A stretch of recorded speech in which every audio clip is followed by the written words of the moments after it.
You, John Fitzgerald Kennedy, do solemnly swear. I, John Fitzgerald Kennedy, do solemnly swear. That you will faithfully execute the office of President of the United States. That I will faithfully execute the office of President of the United States. And will, to the best of your ability. And will, to the best of my ability. Preserve, protect, and defend the Constitution of the United States. Preserve, protect, and defend the Constitution of the United States. So help you God. So help me God.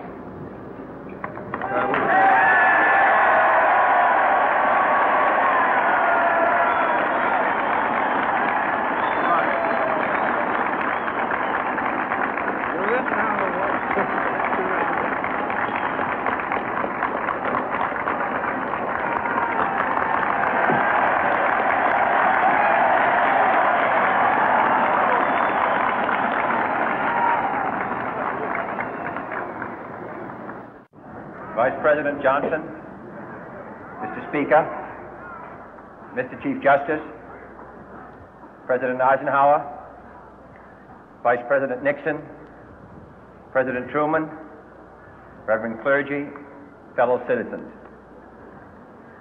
We observe today not a victory of party, but a celebration of freedom, symbolizing an end as well as a beginning, signifying renewal as well as change. For I have sworn before you and Almighty God the same solemn oath our forebears prescribed nearly a century and 3/4 ago.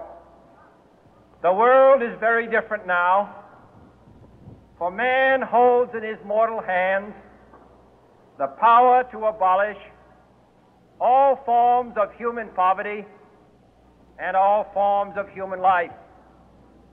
And yet the same revolutionary beliefs for which our forebears fought are still at issue around the globe. The belief that the rights of man come not from the generosity of the state, but from the hand of God. We dare not forget today that we are the heirs of that first revolution. Let the word go forth from this time and place to friend and foe alike that the torch has been passed to a new generation of Americans born in this century, tempered by war, disciplined by a hard and bitter peace, proud of our ancient heritage, and unwilling to witness or permit the slow undoing of those human rights to which this nation has always been committed and to which we are committed today at home and around the world.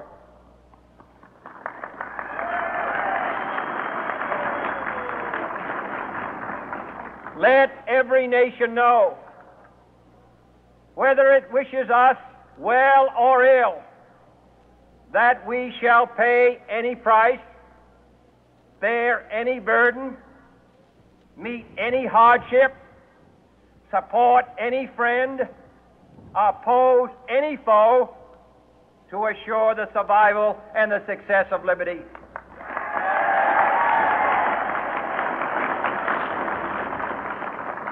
This much we pledge and more. To those old allies whose cultural and spiritual origins we share, we pledge the loyalty of faithful friends. United, there is little we cannot do in a host of cooperative ventures. Divided, there is little we can do, for we dare not meet a powerful challenge at odds and split asunder. To those new states whom we welcome to the ranks of the free, we pledge our word that one form of colonial control shall not have passed away merely to be replaced by a far more iron tyranny. We shall not always expect to find them supporting our view, but we shall always hope to find them strongly supporting their own freedom, and to remember that in the past, those who foolishly sought power by riding the back of the tiger ended up inside.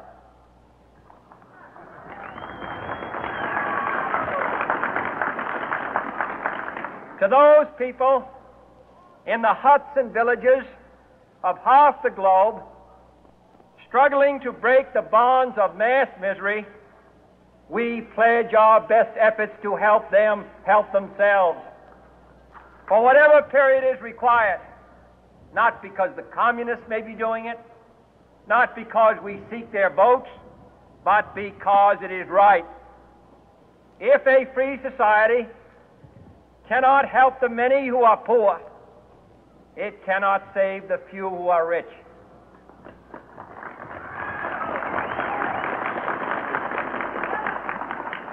To our sister republics south of our border, we offer a special pledge to convert our good words into good deeds, in a new alliance for progress, to assist free men and free governments in casting off the chains of poverty. But this peaceful revolution of hope cannot become the prey of hostile powers. Let all our neighbors know that we shall join with them to oppose aggression or subversion anywhere in the Americas. And let every other power know that this hemisphere intends to remain the master of its own house.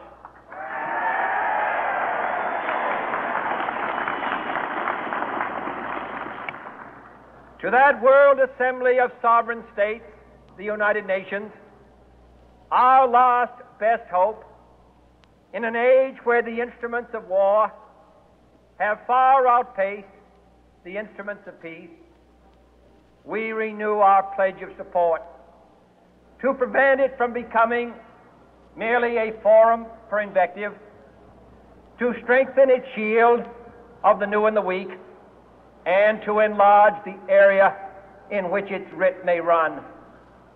Finally, to those nations who would make themselves our adversary, we offer not a pledge, but a request that both sides begin anew the quest for peace.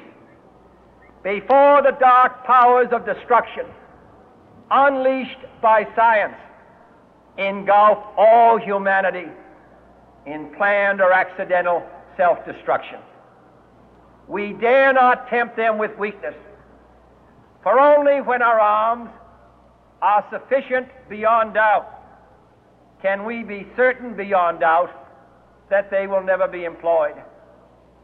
But neither can two great and powerful groups of nations take comfort from our present course, both sides overburdened by the cost of modern weapons, both rightly alarmed by the steady spread of the deadly atom, yet both racing to alter that uncertain balance of terror that stays the hand of mankind's final war. So let us begin anew, remembering on both sides that civility is not a sign of weakness, and sincerity is always subject to proof. Let us never negotiate out of fear, but let us never fear to negotiate.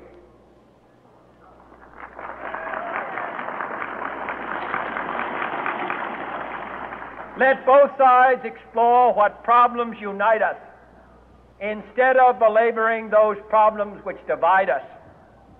Let both sides, for the first time, formulate serious and precise proposals for the inspection and control of arms, and bring the absolute power to destroy other nations under the absolute control of all nations.